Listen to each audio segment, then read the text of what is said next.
নমস্কার। ২০২৬ সালে আর্থিক উন্নতি চান, আর্থিক শ্রীবৃদ্ধি যদি চান, তাহলে করুন এই উপায়টি। উপায়টি হচ্ছে যে কোনো শুক্রবার দিন আপনাকে করতে হবে। বাজার থেকে একটি ভাণ্ডার কিনে আনতে হবে মাটির, যেটাকে মাটির ভাঁড়ও বলে থাকি আমরা।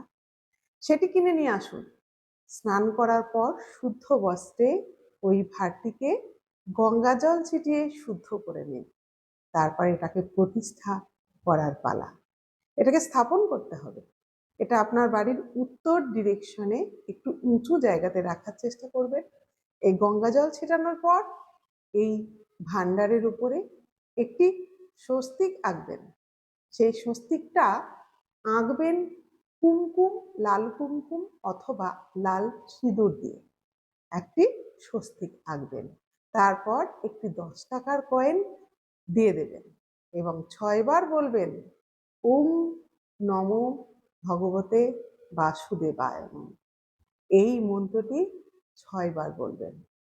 এরপর থেকে প্রতি শুক্রবার এবং বৃহস্পতিবার, প্রতি সপ্তাহের শুক্রবার এবং বৃহস্পতিবার আপনি আপনার যথাসাধ্য পয়সা ওই ভাঁড়টিতে দেবেন এবং এই মন্ত্রটি 6 বার করে পাঠ করবেন।